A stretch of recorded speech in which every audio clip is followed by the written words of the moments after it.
नमस्कार दोस्तों, मैं संतोष पटेल स्वागत करता हूं आपके अपने YouTube चैनल डिजिटल भंडार पर। आज की वीडियो में हम CPCT एग्जाम जुलाई 2023 के लिए कंप्यूटर के इम्पोर्टेंट क्वेश्चंस को समझने वाले हैं। यह हमारा CPCT एग्जाम जुलाई 2023 के लिए पार्ट नंबर 10 है। इस वीडियो में हम CPCT एग्जाम के लिए कंप्यूटर से संबंधित 20 इंपोर्टेंट क्वेश्चंस को समझने वाले हैं। यह सभी वही क्वेश्चन हैं जो पहले भी CPCT एग्जाम में पूछे जा चुके हैं। जब हम एक क्वेश्चन को समझते हैं तो उससे संबंधित हमें कई और क्वेश्चन भी तैयार करने मिल जाते हैं। आप सभी क्वेश्चंस को नोट जरूर करें, क्योंकि पेपर में एक क्वेश्चन से संबंधित कई प्रकार के और भी क्वेश्चन बन सकते हैं। चलिए शुरुआत करते हैं आज की इस वीडियो का। देखते हैं आज का हमारा पहला क्वेश्चन क्या है।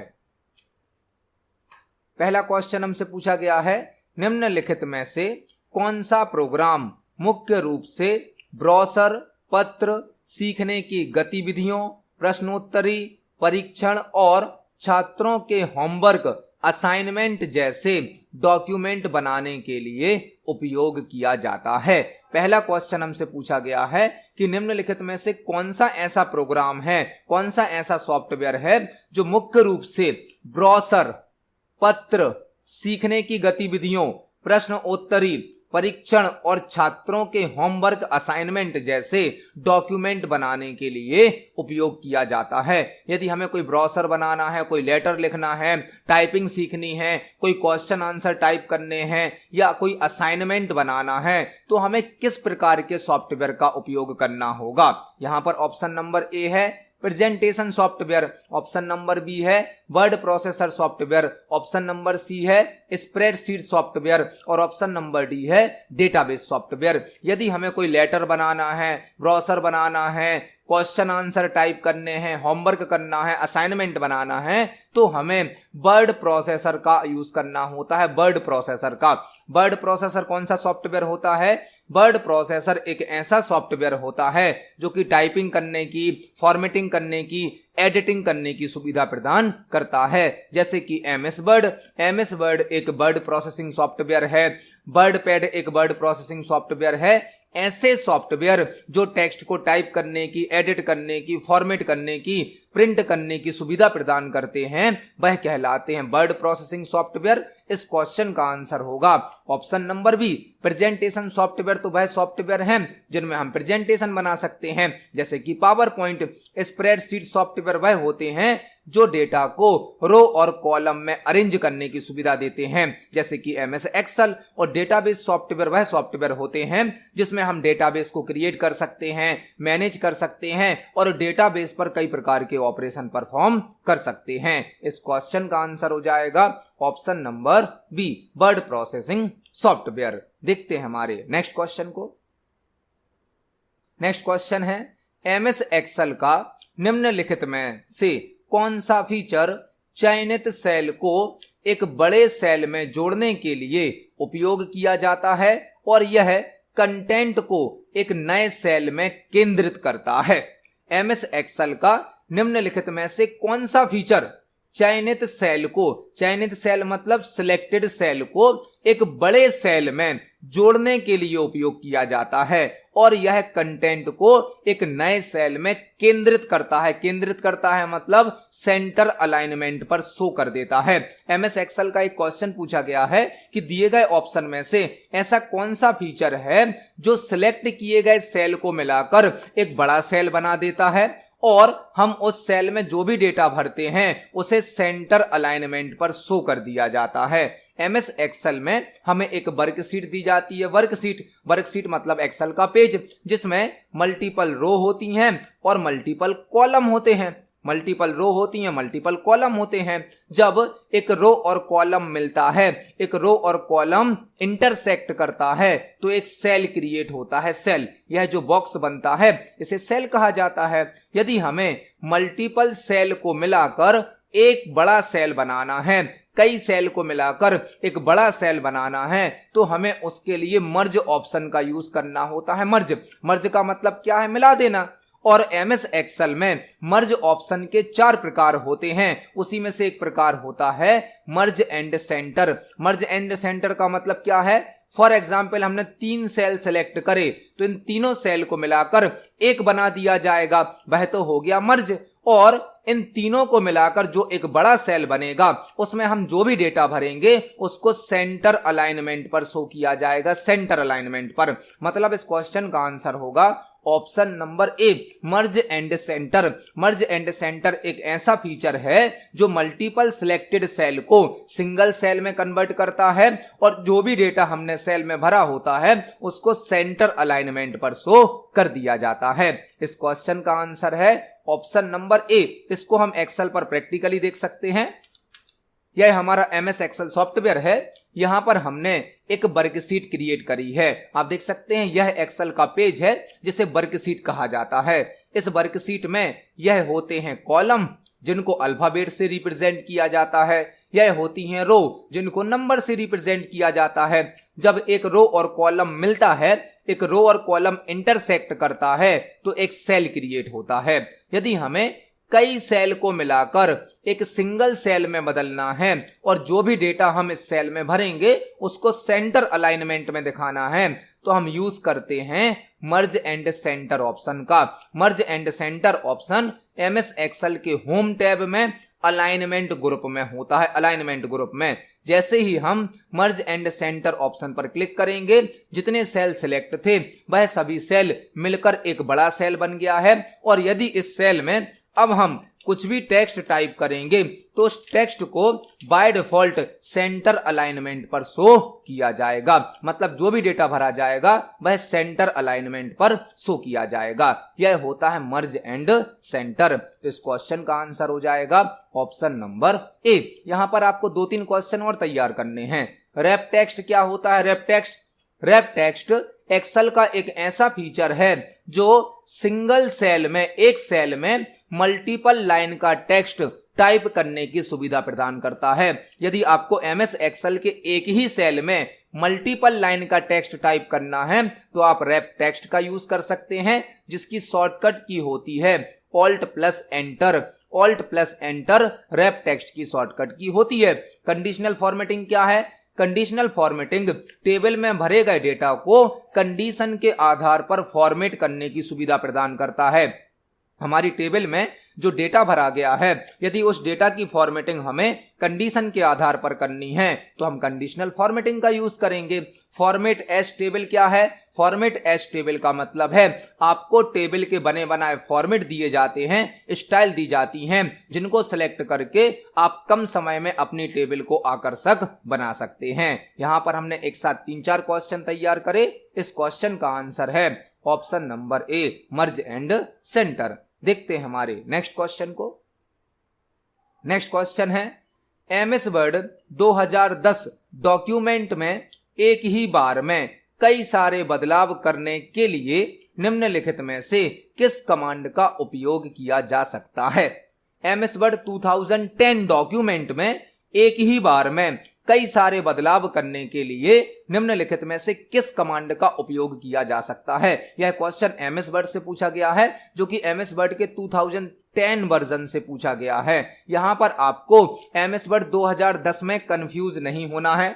एमएस वर्ड के जितने भी वर्जन हैं उन सभी वर्जन्स में यह क्वेश्चन एक जैसा ही है। मतलब एमएस वर्ड 2010 हो, एमएस वर्ड 2013 हो, एमएस वर्ड 2016 हो, एमएस वर्ड 2019 हो, सभी में इस क्वेश्चन का आंसर एक ही रहेगा। पेपर में कई बार एमएस वर्ड के साथ उसका वर्जन जोड़ दिया जाता है ताकि स्टूडेंट को कंफ्यूज किया जा सके। आपको याद रखना है एमएस वर्ड के जितने भी वर्जन्स हैं उनमें मैक्सिमम शॉर्टकट की एक समान है, मैक्सिमम ऑप्शन भी एक समान है, कुछ ही ऑप्शन को बदला गया है। हमसे क्वेश्चन क्या पूछा गया है? एमएस वर्ड 2010 डॉक्यूमेंट में एक ही बार में कई सारे बदलाव करने के लिए निम्नलिखित में से किस कमांड का उपयोग किया जाता है? यह क्वेश्चन फाइंड रिप्लेस से पूछा गया। फाइंड रिप्लेस से एमएस वर्ड का एक फीचर होता है फाइंड। फाइंड क्या करता है? डॉक्यूमेंट में किसी वर्ड को सर्च करने की सुविधा प्रदान करता है। आपने जो डॉक्यूमेंट बनाया है उसमें यदि आपको किसी वर्ड को सर्च करना है, ढूंढना है, तो आप फाइंड ऑप्शन का यूज करेंगे। फाइंड की शॉर्टकट की होती है Ctrl+F। और एक ऑप्शन होता है रिप्लेस। रिप्लेस का मतलब क्या है? सर्च किए गए शब्द को नए शब्द से बदल देना। रिप्लेस जो कि सर्च किए गए शब्द को नए शब्द से बदल देता है, चेंज कर देता है। रिप्लेस की शॉर्टकट की होती है Ctrl+H। Ctrl+H। फाइंड से हम किसी शब्द को ढूंढते हैं और रिप्लेस से उस शब्द को नए शब्द से बदल देते हैं। लेकिन रिप्लेस ऑप्शन के अंदर एक ऑप्शन होता है रिप्लेस ऑल। रिप्लेस ऑल का मतलब क्या है? एक साथ कई जगह पर बदलाव कर देना। मतलब यदि हमारी फाइल में हम किसी एक शब्द को ढूंढें और उस शब्द को जहां जहां पर लिखा गया है सभी जगह पर नए शब्द से बदलना है तो हम रिप्लेस ऑल का यूज कर सकते हैं। रिप्लेस ऑल का, रिप्लेस ऑल नाम से ही समझ में आ रहा है, एक साथ सभी जगह पर उस शब्द को बदलना है। वह कौन सा ऑप्शन होता है? रिप्लेस ऑल, जो कि फाइंड एंड रिप्लेस के साथ ही चलता है। फाइंड की शॉर्टकट की होती है Ctrl+F, रिप्लेस की शॉर्टकट की होती है Ctrl+H। इसको हम MS वर्ड पर प्रैक्टिकली देख सकते हैं। चलते हैं MS वर्ड पर। यह हमारा MS वर्ड डॉक्यूमेंट है। यदि हम इस डॉक्यूमेंट में किसी शब्द को सर्च करना चाहते हैं तो हम फाइंड का यूज करेंगे, जिसकी शॉर्टकट की है Ctrl+F। आप देखेंगे जैसे ही हमने Ctrl+F प्रेस किया, नेविगेशन का डायलॉग बॉक्स ओपन हो गया है। फॉर एग्जाम्पल हमने यहां पर सर्च किया वीडियो वर्ड को, तो आप देख सकते हैं हमारे डॉक्यूमेंट में जहां जहां पर वीडियो लिखा गया है उसे हाईलाइट कर दिया गया है और हमें बताया जा रहा है टोटल कितनी जगह पर यह शब्द लिखा गया है। यह होता है फाइंड ऑप्शन। और यदि हमें रिप्लेस ऑप्शन का यूज करना है, रिप्लेस, तो हम Ctrl+H को प्रेस करेंगे। Ctrl+H। Ctrl+H रिप्लेस की शॉर्टकट की है, Ctrl+F फाइंड की शॉर्टकट की है।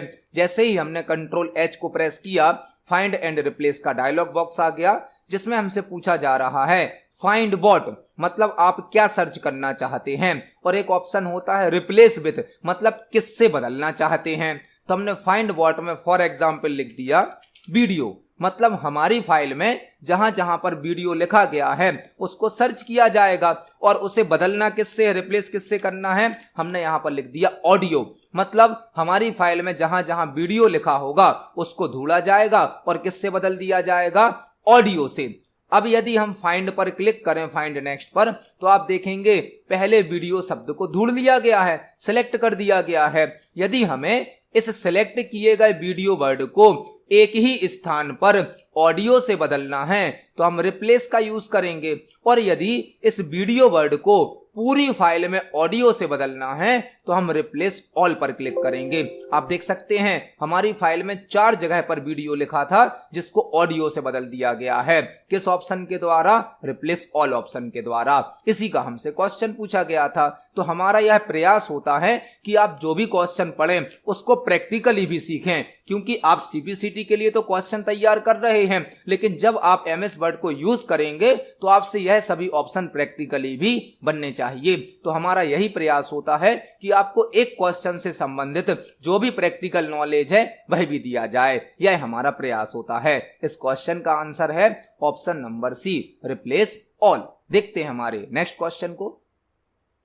नेक्स्ट क्वेश्चन है, निम्नलिखित में से कौन सा चेकबॉक्स विकल्प MS वर्ड 2016 के प्रूफिंग विकल्पों में जब MS ऑफिस प्रोग्राम में वर्तनी सुधार करते हैं श्रेणी के अंतर्गत उपलब्ध होता है।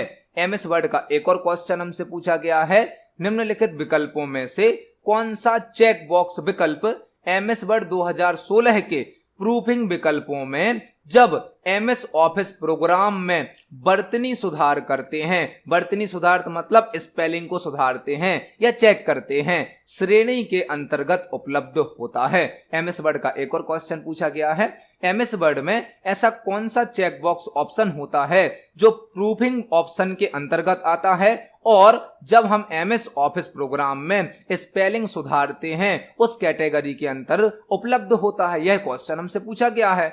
आपने MS वर्ड के अंदर एक फीचर यूज किया होगा स्पेलिंग एंड ग्रामर।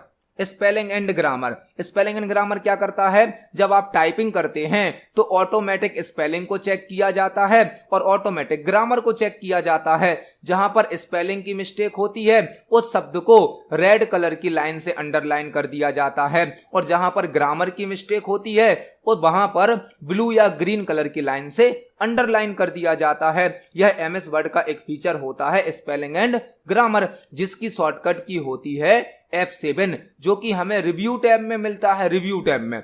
और रिव्यू टैब में प्रूफिंग ग्रुप के अंदर होता है। प्रूफिंग ग्रुप के अंदर हमसे एक क्वेश्चन पूछा गया है, निम्नलिखित में से कौन सा चेक बॉक्स विकल्प एमएस वर्ड 2016 के प्रूफिंग विकल्पों में जब एमएस ऑफिस प्रोग्राम में वर्तनी सुधार करते हैं, मतलब स्पेलिंग को सुधारते हैं, श्रेणी के अंतर्गत उपलब्ध होता है। यह क्वेश्चन थोड़ा सा लॉजिकल क्वेश्चन है जो कि एमएस वर्ड की सेटिंग्स से पूछा गया है। एमएस वर्ड की सेटिंग्स से जब आप एमएस वर्ड सॉफ्टवेयर में कोई सेटिंग्स को चेंज करना चाहते हो तो आपको फाइल मेन्यू के अंतर्गत ऑप्शन बटन पर क्लिक करना होता है। इसको हम प्रैक्टिकली देख सकते हैं एमएस वर्ड पर। चलते हैं एमएस वर्ड पर। एमएस वर्ड में रिव्यू टैब के अंतर्गत एक प्रूफिंग ग्रुप होता है जहां पर स्पेलिंग एंड ग्रामर नाम का ऑप्शन होता है जिसकी शॉर्टकट की होती है F7। लेकिन यह जो स्पेलिंग और ग्रामर चेक करता है, करेक्ट करता है, इससे संबंधित जो भी सेटिंग्स होती हैं वह हमें फाइल मेनू के अंतर्गत ऑप्शन विकल्प के अंतर्गत प्रूफिंग टैब में मिलती हैं। प्रूफिंग टैब में जब आप प्रूफिंग टैब को सिलेक्ट करेंगे तो यहां पर कई प्रकार की सेटिंग्स होती हैं जिनका क्वेश्चन हमसे पूछा गया है। हमें क्वेश्चन में आंसर क्या क्या दिए गए हैं यहां पर देखते हैं। एक आंसर है ignore words in upper case. एक ऑप्शन दिया गया है ignore words in upper case, मतलब स्पेलिंग को चेक करते समय उन शब्दों को इग्नोर करना है जो अपर केस में लिखे गए हों, मतलब कैपिटल लेटर में। एक ऑप्शन क्या दिया गया है, ignore words in lower case. ऐसे शब्दों को छोड़ना है जो कि लोअर केस में लिखे गए हैं, मतलब छोटे अक्षरों में। एक ऑप्शन क्या है, ignore words in upper case and symbol, मतलब ऐसे शब्दों की स्पेलिंग चेक नहीं करनी है जो अपर केस में लिखे गए हों और या सिंबल लिखे गए हों। ऑप्शन नंबर डी क्या है, ignore words in lower case and symbol, मतलब छोटे अक्षरों को चेक नहीं करना है और सिंबल को चेक नहीं करना है। तो 4 विकल्प हमें दिए गए हैं, हमें यह बताना है कि इनमें से कौन सा विकल्प वहां हमें सेटिंग्स के अंतर्गत प्राप्त होता है। वहां पर एक ऑप्शन होता है ignore words in upper case. Ignore words in upper case इसका मतलब क्या है, जैसे ही आप कैपिटल लेटर में टाइपिंग करते हैं उसमें स्पेलिंग और ग्रामर को चेक नहीं किया जाता है। मतलब जब आप एमएस वर्ड में कैपिटल लेटर में टाइपिंग करेंगे तो उसकी स्पेलिंग को चेक नहीं किया जाएगा। यदि आप स्मॉल लेटर में टाइपिंग करेंगे तो ही एमएस वर्ड स्पेलिंग को चेक करेगा, लेकिन यदि आपने कैपिटल लेटर में टाइपिंग करी है तो उसमें स्पेलिंग की मिस्टेक को चेक नहीं किया जाएगा। वह कौन सा ऑप्शन होता है, ignore words in upper case. तो हमें जो विकल्प दिए गए हैं इसमें ऑप्शन नंबर ए हमारा आंसर है, ignore words in upper case. यदि आप कैपिटल लेटर में टाइपिंग करेंगे तो उसमें स्पेलिंग की मिस्टेक को चेक नहीं किया जाएगा। यह क्वेश्चन हमसे पूछा गया था जो कि एमएस वर्ड की सेटिंग्स से पूछा गया था। प्रूफिंग से संबंधित सेटिंग होती हैं, उसमें एक विकल्प होता है ignore words in upper case. तो इस क्वेश्चन का आंसर हो जाएगा ऑप्शन नंबर ए। देखते हैं हमारे नेक्स्ट क्वेश्चन को। नेक्स्ट क्वेश्चन है, निम्नलिखित में से कौन सी एमएस वर्ड 2019 के फुटर की सबसे उपयुक्त परिभाषा है। निम्नलिखित में से कौन सी एमएस वर्ड 2019 के फुटर की सबसे अच्छी डेफिनेशन है। हमसे एक क्वेश्चन पूछा गया है जो कि एमएस वर्ड से ही है। एमएस वर्ड का जो 2019 वर्जन है उसमें फुटर की सबसे अच्छी परिभाषा क्या होगी। ऑप्शन नंबर ए है, यह है डॉक्यूमेंट का एक भाग है जो ऊपरी मार्जिन में दिखाई देता है। फुटर जो होता है क्या वह डॉक्यूमेंट का एक भाग होता है जो ऊपरी मार्जिन में दिखाई देता है। ऑप्शन नंबर बी क्या है, यह एक विकल्प है जो मेलिंग टैब में उपलब्ध है, मेलिंग टैब में। ऑप्शन नंबर सी क्या है, यह डॉक्यूमेंट का एक भाग है जो निचले मार्जिन में दिखाई देता है। और ऑप्शन नंबर डी क्या है, यह डॉक्यूमेंट का एक भाग है जो बाएं मार्जिन में दिखाई देता है। हमसे एक क्वेश्चन पूछा गया है जो कि हेडर और फुटर टॉपिक से संबंधित है। आपको यहाँ पर MS वर्ड 2019 में कंफ्यूज नहीं होना है। आपको तो हेडर फुटर से मतलब है। हेडर और फुटर क्या होता है? जब आप MS वर्ड में कोई डॉक्यूमेंट बनाते हैं, कोई पेज बनाते हैं, तो आपने देखा होगा पूरे पेज पर टेक्स्ट टाइप नहीं होता है। टेक्स्ट के चारों साइड पर कुछ ब्लैंक एरिया छोड़ दिया जाता है। यह जो ब्लैंक एरिया छोड़ा जाता है यह कहलाता है मार्जिन। मार्जिन 4 प्रकार के मार्जिन होते हैं, top margin, bottom margin, left margin और राइट मार्जिन। हमारे पेज पर जब टेक्स्ट को टाइप किया जाता है तो टेक्स्ट के चारों साइड पर कुछ खाली जगह छोड़ दी जाती है जिसे कहा जाता है मार्जिन। तो पेज का जो ऊपर वाला टॉप मार्जिन होता है इसे कहा जाता है हेडर, और पेज का जो नीचे वाला बॉटम वाला मार्जिन होता है इसे कहा जाता है फुटर। हेडर पेज का टॉप मार्जिन होता है और फुटर पेज का बॉटम मार्जिन होता है।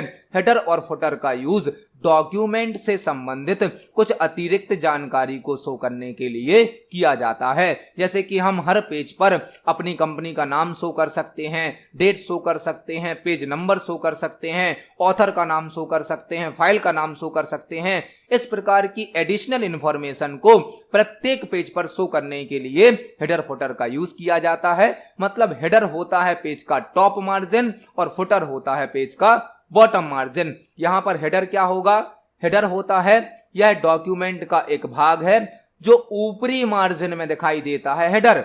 जबकि फुटर क्या होगा? यह डॉक्यूमेंट का एक भाग है जो निचले मार्जिन में, मतलब फुटर जो होता है वह बॉटम में दिखाई देता है। इस क्वेश्चन का आंसर होगा ऑप्शन नंबर सी। और हेडर और फुटर ऑप्शन MS वर्ड के इंसर्ट टैब में प्राप्त होता है। इंसर्ट टैब में जो हेडर और फुटर ऑप्शन है यह MS वर्ड के इंसर्ट टैब में प्राप्त होता है। इस क्वेश्चन का आंसर हो जाएगा ऑप्शन नंबर सी।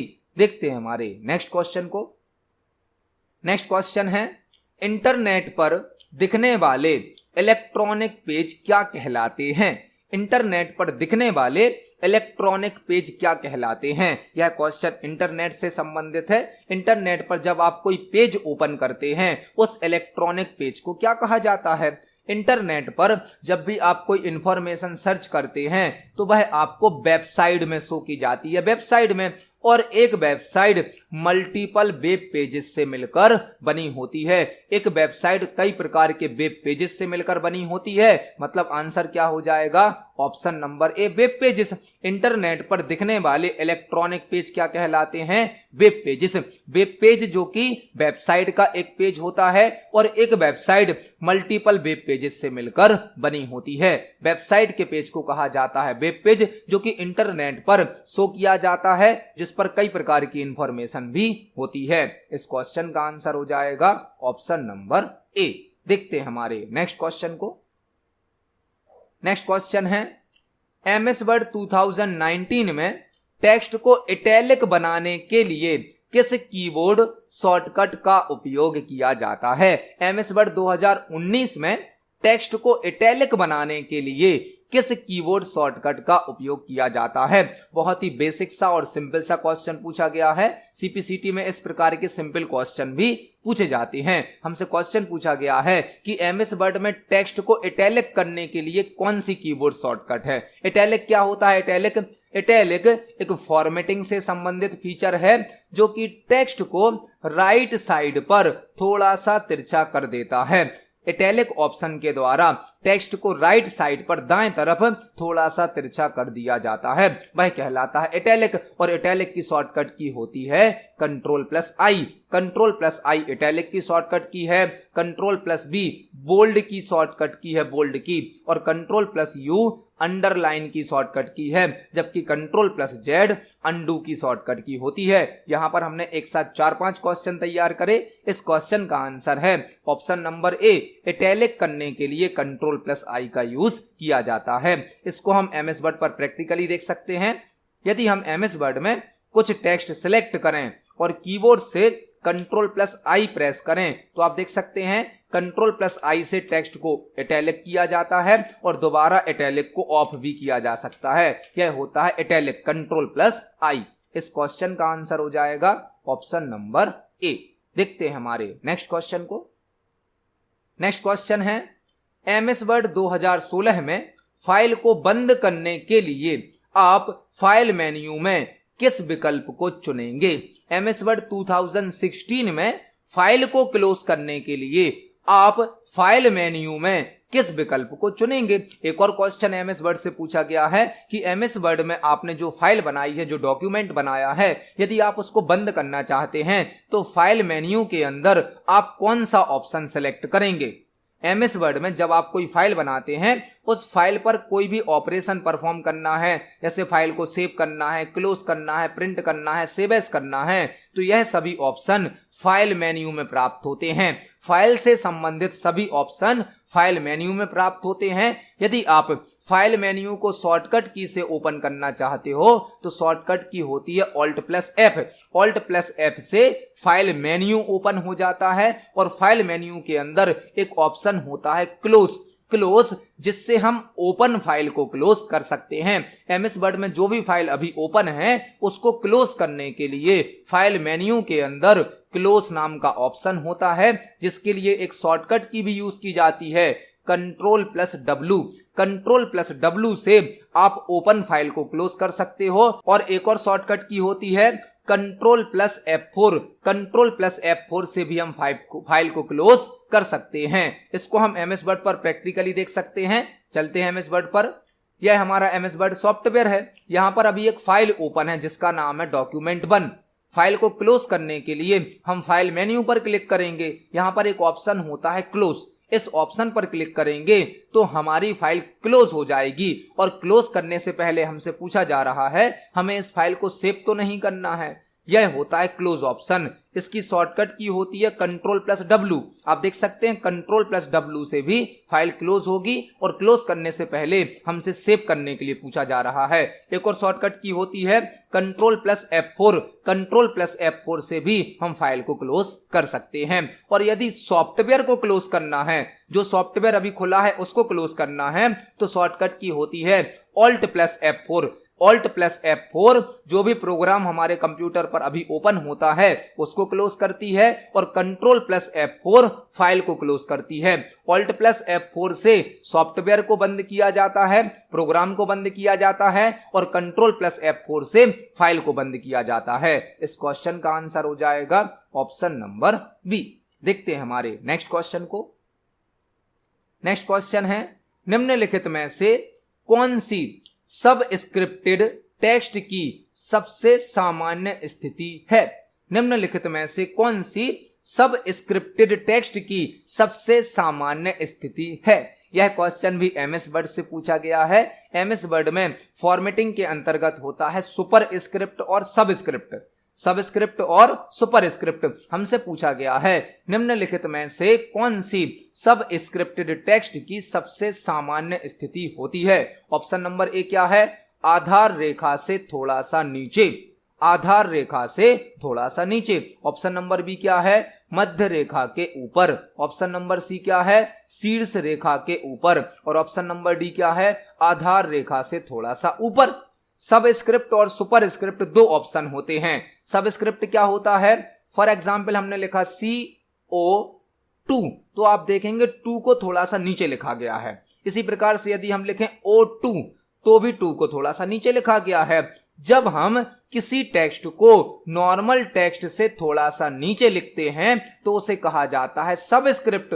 और यदि हम किसी टेक्स्ट को नॉर्मल टेक्स्ट से थोड़ा सा ऊपर लिख देते हैं तो उसे कहा जाता है सुपर स्क्रिप्ट। सुपर स्क्रिप्ट मतलब ऊपर लिखना और सब स्क्रिप्ट मतलब नीचे लिखना। तो यहां पर सब स्क्रिप्ट के लिए कौन सा ऑप्शन होगा? सब स्क्रिप्ट के लिए आधार रेखा से थोड़ा सा नीचे, मतलब जो हमारी बेस लाइन है उससे थोड़ा नीचे लिखा जाता है सब स्क्रिप्ट में। और सुपर स्क्रिप्ट में क्या होता है? सुपर स्क्रिप्ट में आधार रेखा से थोड़ा सा ऊपर लिखा जाता है, मतलब बेस लाइन से ऊपर लिखना है तो सुपर स्क्रिप्ट और बेस लाइन से नीचे लिखना है तो सब स्क्रिप्ट।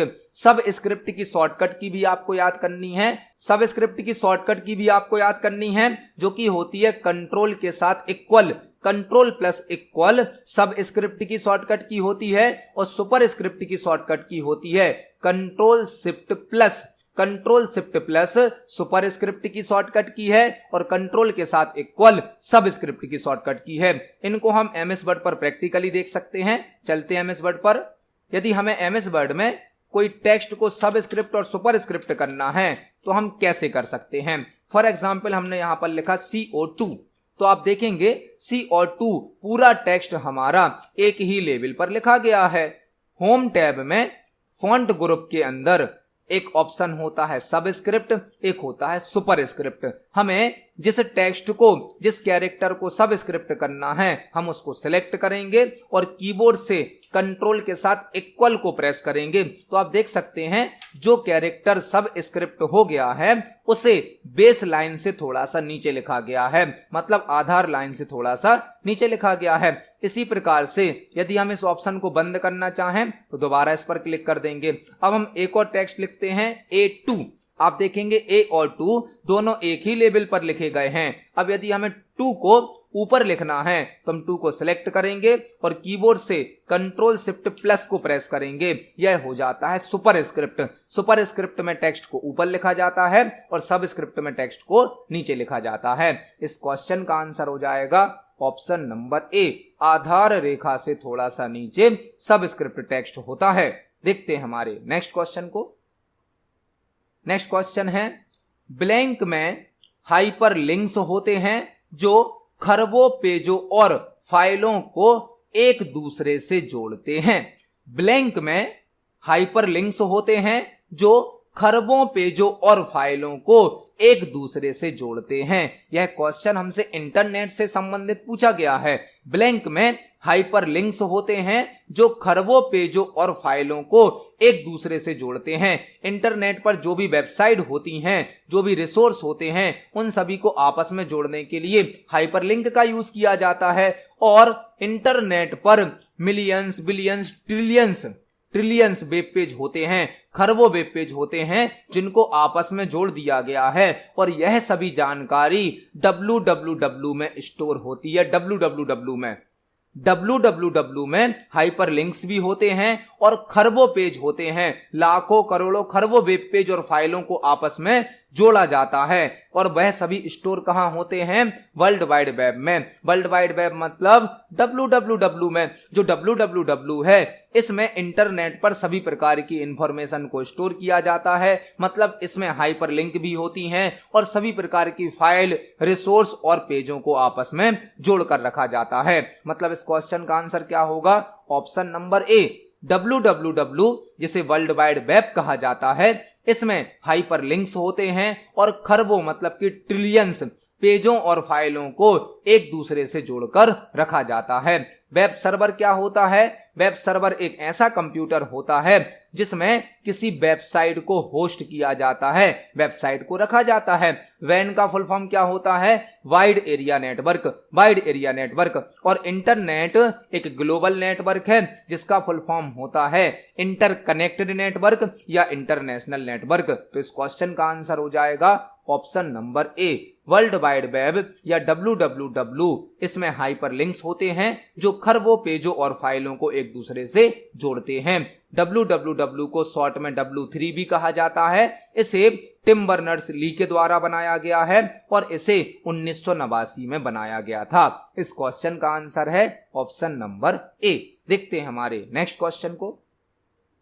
नेक्स्ट क्वेश्चन है, निम्न में से कौन सी कंप्यूटर सिस्टम में मेमोरी की इकाई नहीं है?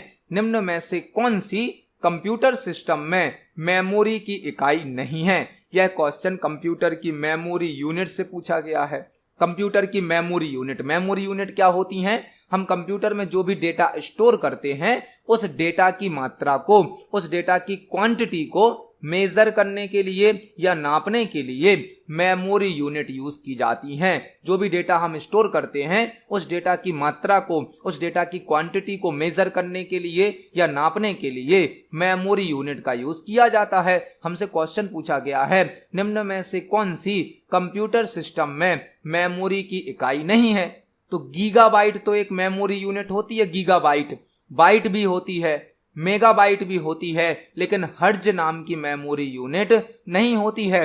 हर्ज जो है यह तो स्पीड को मेजर करती है, स्पीड को, जैसे सीपीयू, रैम, इनकी स्पीड को मेजर करने के लिए हर्ज का यूज किया जाता है। जबकि मेमोरी यूनिट कौन कौन सी होती हैं? बाइट, गीगाबाइट मतलब जीबी, मेगाबाइट मतलब एमबी, यह सभी होती हैं हमारी मेमोरी की यूनिट। लेकिन हर्ज नाम की मेमोरी यूनिट नहीं होती है। हर्ज तो स्पीड को मेजर करने वाली एक यूनिट होती है। तो इस क्वेश्चन का आंसर हो जाएगा ऑप्शन नंबर डी। देखते हैं हमारे नेक्स्ट क्वेश्चन को। नेक्स्ट क्वेश्चन है, कंप्यूटर के संदर्भ में पीसी का पूर्ण रूप क्या है? कंप्यूटर के संदर्भ में पीसी का पूर्ण रूप क्या है? बहुत ही बेसिक सा और सिंपल सा क्वेश्चन हमसे पूछा गया है। कंप्यूटर के संदर्भ में पीसी का पूर्ण रूप क्या होता है? पीसी का मतलब होता है पर्सनल कंप्यूटर। पर्सनल कंप्यूटर एक ऐसा कंप्यूटर जो किसी यूजर के द्वारा उपयोग किया जाता है। एक नॉर्मल कंप्यूटर जो किसी यूजर के द्वारा यूज किया जाता है उसे कहा जाता है पर्सनल कंप्यूटर। मतलब पीसी का फुल फॉर्म क्या होता है? Personal computer. तो इस क्वेश्चन का आंसर हो जाएगा ऑप्शन नंबर सी। पीसी का फुल फॉर्म होता है पर्सनल कंप्यूटर। देखते हैं हमारे नेक्स्ट क्वेश्चन को। नेक्स्ट क्वेश्चन है, निम्नलिखित में से किस डायरेक्टरी से लाइनेक्स में सिस्टम से डेटा 10 दिनों के बाद स्वचालित रूप से हटा दिया जाता है? निम्नलिखित में से किस डायरेक्टरी से लाइनेक्स में सिस्टम से डेटा 10 दिनों के बाद स्वचालित रूप से हटा दिया जाता है? यह क्वेश्चन लाइनेक्स ऑपरेटिंग सिस्टम से पूछा गया है। लाइनेक्स में कई प्रकार की स्टैंडर्ड डायरेक्टरीज होती हैं। लाइनेक्स में कई प्रकार की स्टैंडर्ड डायरेक्टरीज होती हैं। डायरेक्टरी मतलब फोल्डर, जो कि अलग अलग प्रकार के डेटा को स्टोर करने के लिए यूज की जाती हैं। हमने प्रीवियस वीडियोस में भी लाइनेक्स की डायरेक्टरी से संबंधित कई क्वेश्चन तैयार करे हैं। आज हमसे क्वेश्चन पूछा गया है, निम्नलिखित में से किस डायरेक्टरी से लाइनेक्स में सिस्टम से डेटा 10 दिनों के बाद ऑटोमेटिक हटा दिया जाता है, ऑटोमेटिक डिलीट कर दिया जाता है? लाइनेक्स क्या है? लाइनेक्स एक ऑपरेटिंग सिस्टम है, लाइनेक्स एक सिस्टम सॉफ्टवेयर भी है और लाइनेक्स एक ओपन सोर्स सॉफ्टवेयर है। लाइनेक्स एक फ्री सॉफ्टवेयर है। लाइनेक्स को लिनस टोरवाल्ड्स के द्वारा 1991 में बनाया गया था। यह लाइनेक्स का बेसिक है। लाइनेक्स में कई प्रकार की डायरेक्टरी होती हैं, मतलब फोल्डर, जो अलग अलग प्रकार का डेटा स्टोर करती हैं। हमसे पूछा गया है लाइनेक्स में ऐसी कौन सी डायरेक्टरी होती है जहां से डेटा को ऑटोमेटिक 10 दिनों के बाद डिलीट कर दिया जाता है, हटा दिया जाता है? वह डायरेक्टरी होती है टीएमपी डायरेक्टरी। टीएमपी मतलब टेम्परेरी डायरेक्टरी। टीएमपी मतलब टेम्परेरी एक डायरेक्टरी है जिसमें टेम्परेरी फाइल को स्टोर किया जाता है और लाइनेक्स ऑटोमेटिक 10 दिनों के बाद टेम्परेरी फाइल्स को डिलीट कर देता है। इस क्वेश्चन का आंसर क्या होगा? Option number B. जबकि यहां पर आपको एक और क्वेश्चन तैयार करना है। लिब डायरेक्टरी में क्या होती हैं? लाइब्रेरी फाइल स्टोर होती हैं। डेव डायरेक्टरी में क्या स्टोर होती हैं? डिवाइस से संबंधित जो फाइल होती हैं, डिवाइस, हार्डवेयर डिवाइस से संबंधित जो फाइल होती हैं वो डेव डायरेक्टरी में, डिवाइस डायरेक्टरी में स्टोर होती हैं। और ईटीसी डायरेक्टरी में क्या स्टोर होता है? ईटीसी डायरेक्टरी में सिस्टम कॉन्फ़िगरेशन फाइल होती हैं, सिस्टम कॉन्फ़िगरेशन फाइल। तो इस क्वेश्चन का आंसर हो जाएगा option number B. Option number B, temp या टेम्परेरी डायरेक्टरी से 10 दिनों के बाद ऑटोमेटिक डेटा को डिलीट कर दिया जाता है। देखते हैं हमारे नेक्स्ट क्वेश्चन को। नेक्स्ट क्वेश्चन है, डेटाबेस मैनेजमेंट सिस्टम मतलब डीबीएमएस में डेटा एक्सेस करने के संदर्भ में ओडीबीसी का पूर्ण रूप क्या है? डेटाबेस मैनेजमेंट सिस्टम मतलब डीबीएमएस में डेटा एक्सेस करने के संदर्भ में ओडीबीसी का पूर्ण रूप क्या है? एक क्वेश्चन हमसे पूछा गया है जो कि डीबीएमएस से पूछा गया है। डीबीएमएस का फुल फॉर्म क्या होता है? Database management system. Database management system एक ऐसा सिस्टम जो डेटाबेस को बनाने की, मैनेज करने की, ऑर्गेनाइज करने की सुविधा प्रदान करता है। जैसे कि एमएस एक्सेस एक डीबीएमएस सॉफ्टवेयर है, MySQL एक डीबीएमएस सॉफ्टवेयर है, ओरेकल एक डीबीएमएस सॉफ्टवेयर है। हमसे क्वेश्चन पूछा गया है डेटाबेस मैनेजमेंट सिस्टम में डेटा एक्सेस करने के संदर्भ में ओडीबीसी का फुल फॉर्म क्या होता है? ओडीबीसी का फुल फॉर्म होता है open database connectivity. Open database connectivity ODBC का फुल फॉर्म होता है ओपन डेटाबेस कनेक्टिविटी। यह एक ऐसी टेक्निक है जो एक सॉफ्टवेयर के डेटा को दूसरे सॉफ्टवेयर में ट्रांसफर करने के लिए यूज की जाती है। ओडीबीसी का फुल फॉर्म क्या होता है? Open database connectivity. Open database connectivity. देखते हैं हमारे नेक्स्ट क्वेश्चन को। नेक्स्ट क्वेश्चन है, किसी प्रोग्रामर द्वारा किसी सोर्स प्रोग्राम, स्रोत प्रोग्राम मतलब सोर्स प्रोग्राम को मशीन भाषा ऑब्जेक्ट मॉड्यूल में बदलने के लिए प्रयुक्त टूल क्या है?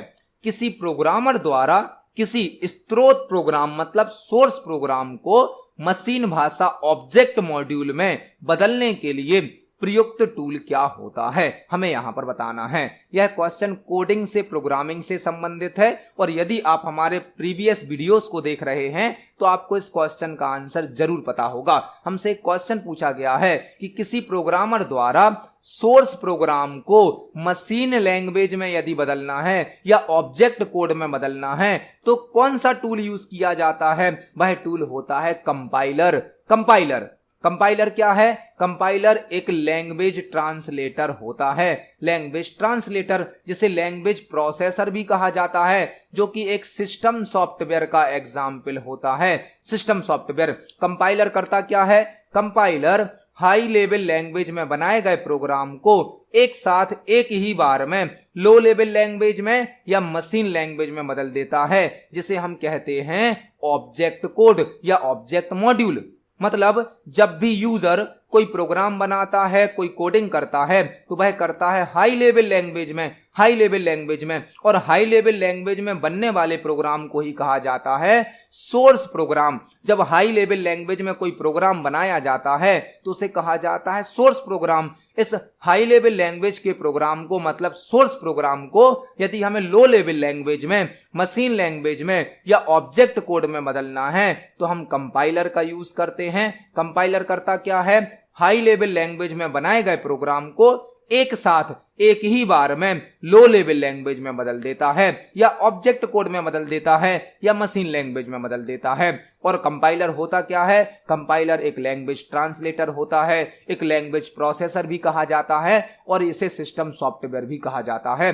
एक इंटरप्रेटर भी होता है। इंटरप्रेटर भी हाई लेवल लैंग्वेज के प्रोग्राम को लो लेवल लैंग्वेज में बदलता है, लेकिन वह लाइन बाय लाइन बदलता है, जबकि कंपाइलर एक साथ कंप्लीट प्रोग्राम को बदल देता है। तो इस क्वेश्चन का आंसर हो जाएगा ऑप्शन नंबर ए, कंपाइलर। देखते हैं हमारे नेक्स्ट क्वेश्चन को।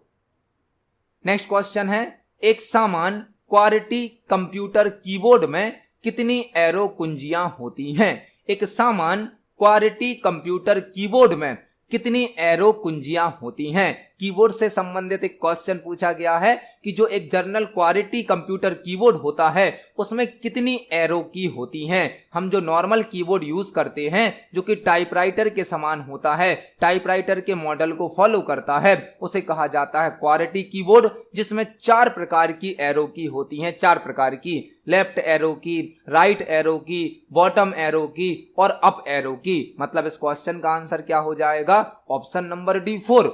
एक नॉर्मल क्वालिटी कंप्यूटर कीबोर्ड में 4 प्रकार की एरो की होती हैं और इन्हें नेविगेशन की भी कहा जाता है। नेविगेशन की मतलब एक स्थान से दूसरे स्थान पर जाने के लिए इन एरो की का यूज किया जाता है। इस क्वेश्चन का आंसर हो जाएगा ऑप्शन नंबर डी। एक नॉर्मल कीबोर्ड में 4 प्रकार की एरो की होती हैं जिन्हें नेविगेशन की भी कहा जाता है।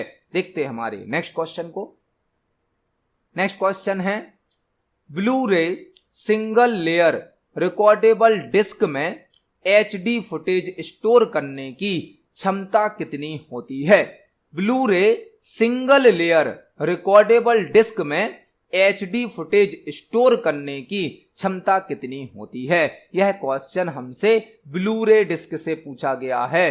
ब्लू रे डिस्क से। ब्लू रे डिस्क क्या होती है? ब्लू रे डिस्क एक ऑप्टिकल डिस्क होती है। ऑप्टिकल डिस्क जैसे कि सीडी, डीवीडी होती हैं, उसी प्रकार से होती है ब्लू रे डिस्क। जो कि सेकेंडरी मेमोरी का एक टाइप है, सेकेंडरी मेमोरी का। जिस प्रकार से सीडी डीवीडी ऑप्टिकल डिस्क होती हैं, उसी प्रकार से ब्लू रे डिस्क भी एक ऑप्टिकल डिस्क है, जो कि सेकेंडरी मेमोरी का एक टाइप है, जो परमानेंटली डेटा को स्टोर करती है। सीडी में 700 MB तक का डेटा स्टोर होता है, डीवीडी में 4.7 GB तक का डेटा स्टोर होता है। यदि हमें डीवीडी से अधिक डेटा स्टोर करना है तो हम ब्लू रे डिस्क का यूज करते हैं। और हमसे क्वेश्चन पूछा गया है ब्लू रे सिंगल लेयर, सिंगल लेयर मतलब एक साइड पर डेटा स्टोर होगा, और डबल लेयर होगी मतलब दोनों साइड पर डेटा स्टोर होगा।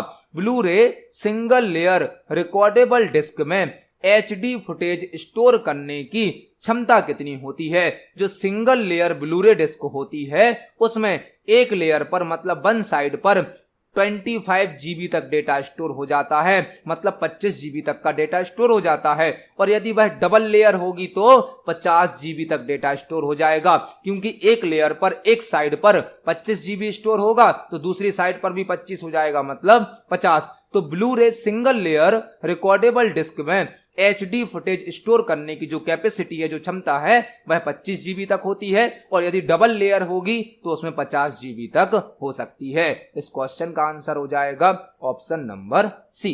देखते हैं हमारे नेक्स्ट क्वेश्चन को। नेक्स्ट क्वेश्चन है, जब आप सलाइका मतलब स्टाइलस द्वारा टैबलेट पर कोई चित्र बनाते हैं तो टैबलेट का सॉफ्टवेयर ब्लैंक दृश्य पटल मतलब स्क्रीन पर चित्र बनाता जाता है। जब आप सलाइका मतलब स्टाइलस द्वारा टैबलेट पर कोई चित्र बनाते हैं तो टैबलेट का सॉफ्टवेयर ब्लैंक दृश्य पटल मतलब स्क्रीन पर चित्र बनाता जाता है।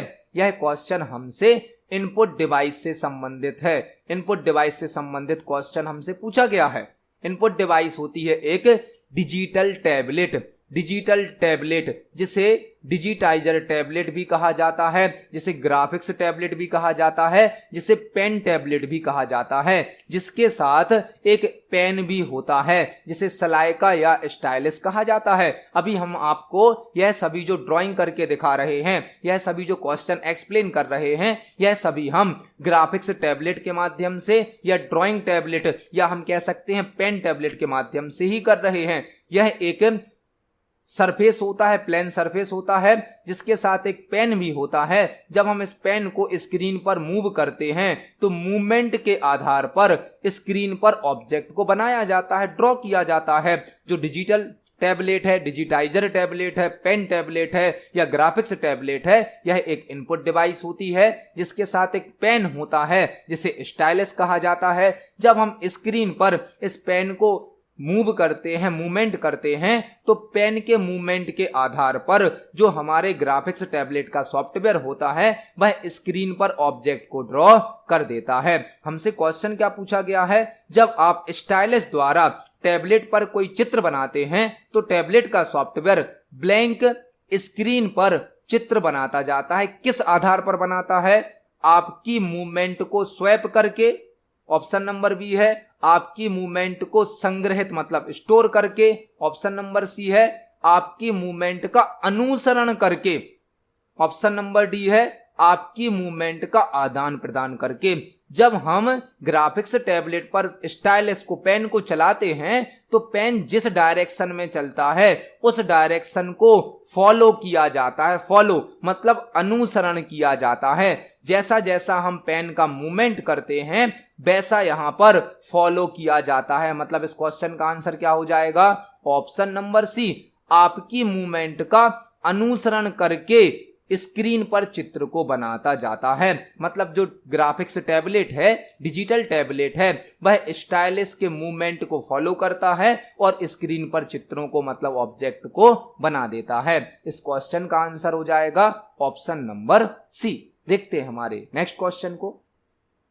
नेक्स्ट क्वेश्चन है, सिस्टम टाइम सेटिंग्स को ब्लैंक कॉन्फ़िगरेशन में बनाए रखा जाता है। सिस्टम टाइम सेटिंग्स को ब्लैंक कॉन्फ़िगरेशन में बनाए रखा जाता है। हमारे कंप्यूटर सिस्टम पर जो टाइम शो होता है उसकी सेटिंग्स को कहां स्टोर किया जाता है? हमारे कंप्यूटर सिस्टम पर जो टाइम शो होता है उस टाइम की सेटिंग्स को कहाँ स्टोर किया जाता है। कंप्यूटर सिस्टम में जो डेट और टाइम शो होता है उस डेट और टाइम की सेटिंग को कंप्यूटर में लगी हुई एक बैटरी में स्टोर किया जाता है, एक सेल में स्टोर किया जाता है, जिसे कहा जाता है सीमोस बैटरी। हमारे कंप्यूटर सिस्टम का जो डेट और टाइम होता है उससे संबंधित सेटिंग्स को और बायोस की कुछ सेटिंग्स को कहां स्टोर कर दिया जाता है, सीमोस बैटरी में। सीमोस बैटरी में, और सीमोस का फुल फॉर्म क्या होता है, complementary metal oxide semiconductor. Complementary metal oxide semiconductor. CMOS एक बैटरी होती है, एक छोटा सा सेल होता है जिसमें सिस्टम की डेट और टाइम की सेटिंग स्टोर होती हैं और बायोस की भी कुछ सेटिंग स्टोर होती हैं। सीमोस का फुल फॉर्म होता है कॉम्प्लीमेंट्री मेटल ऑक्साइड सेमीकंडक्टर। यहां पर आपको 3 और क्वेश्चन तैयार करने हैं। बायोस का फुल फॉर्म क्या होता है, basic input output system. Basic input output system. SMPS का फुल फॉर्म क्या होता है, switched mode power supply. Switched mode power supply. POST का फुल फॉर्म क्या होता है, power on self test.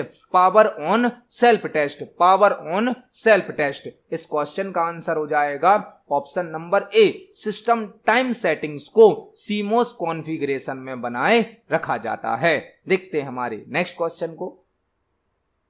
Next question है, पावर पॉइंट प्रेजेंटेशन को करंट स्लाइड से रन करने के लिए किस शॉर्टकट की का उपयोग किया जाता है।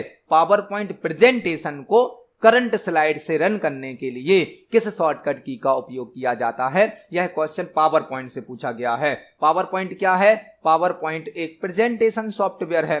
प्रेजेंटेशन सॉफ्टवेयर, यदि हमें किसी भी टॉपिक पर प्रेजेंटेशन बनाना है तो हम पावर पॉइंट का यूज कर सकते हैं। अभी हम आपको यह सभी जो क्वेश्चन एक्सप्लेन कर रहे हैं यह भी हमने पावर पॉइंट प्रेजेंटेशन पर ही तैयार करे हैं। पावर पॉइंट में जो फाइल बनती है, फाइल उसे कहा जाता है प्रेजेंटेशन, और फाइल के अंदर जो पेज यूज होता है, मतलब प्रेजेंटेशन के अंदर जो पेज होता है उसे कहा जाता है स्लाइड। एक प्रेजेंटेशन मल्टीपल स्लाइड से मिलकर बनी होती है। मल्टीपल स्लाइड से जो प्रेजेंटेशन हम बनाते हैं उस प्रेजेंटेशन को रन करने के लिए या प्ले करने के लिए स्लाइड शो नाम का ऑप्शन यूज किया जाता है। स्लाइड बनाने के बाद उस स्लाइड को रन करने के लिए या प्ले करने के लिए हमें स्लाइड शो करना होता है। स्लाइड शो कई तरीके से हो सकता है। यदि आपको अपनी प्रेजेंटेशन का स्लाइड शो स्टार्टिंग से करना है, स्टार्टिंग से करना है मतलब फर्स्ट स्लाइड से करना है, तो शॉर्टकट की होती है F5। पावर पॉइंट प्रेजेंटेशन को रन करने की शॉर्टकट की क्या है, F5। लेकिन F5 आपकी प्रेजेंटेशन को फर्स्ट स्लाइड से या बिगिनिंग से रन करेगा। जबकि हमसे क्वेश्चन क्या पूछा गया है, प्रेजेंटेशन को करंट स्लाइड से। करंट स्लाइड मतलब जिस स्लाइड पर अभी हम हैं, जो स्लाइड अभी सिलेक्ट है वह कहलाएगी करंट स्लाइड। और करंट स्लाइड से यदि आपको प्रेजेंटेशन को रन करना है तो शॉर्टकट की होती है Shift+F5। Shift+F5 से हम प्रेजेंटेशन को करंट स्लाइड से रन कर सकते हैं। यही हमारा आंसर है। और Ctrl+F5 से क्या होता है, Ctrl+F5 से हम प्रेजेंटेशन को ऑनलाइन प्रेजेंट कर सकते हैं। किसी नेटवर्क में या इंटरनेट पर प्रेजेंटेशन को रन करने के लिए Ctrl+F5 का यूज किया जाता है, जो कि प्रेजेंट ऑनलाइन की शॉर्टकट की होती है। Present online. और Ctrl+C तो कॉपी की शॉर्टकट की होती है। यहां पर हमने एक साथ कई क्वेश्चन तैयार करे। इस क्वेश्चन का आंसर है option number B. PowerPoint presentation को करंट स्लाइड से रन करने के लिए Shift+F5 शॉर्टकट की का यूज किया जाता है। इन सभी ऑप्शन को हम पावर पॉइंट पर देख सकते हैं। यह हमारा पावर पॉइंट सॉफ्टवेयर है जिसमें हमने अपनी प्रेजेंटेशन को ओपन किया है। पावर पॉइंट के अंदर एक टैब होता है slide show tab. Slide show tab जिसके अंदर हमें कई प्रकार के ऑप्शन दिए जाते हैं। बिगिनिंग से प्रेजेंटेशन को रन करना है, बिगिनिंग से, या करंट स्लाइड से रन करना है, या ऑनलाइन प्रेजेंट करना है। यह सभी ऑप्शन यहां पर दिए जाते हैं स्लाइड शो टैब के अंदर। तो इस क्वेश्चन का आंसर हो जाएगा option number B. PowerPoint presentation को करंट स्लाइड से रन करने के लिए Shift+F5 का यूज किया जाता है। इस क्वेश्चन का आंसर है ऑप्शन नंबर बी।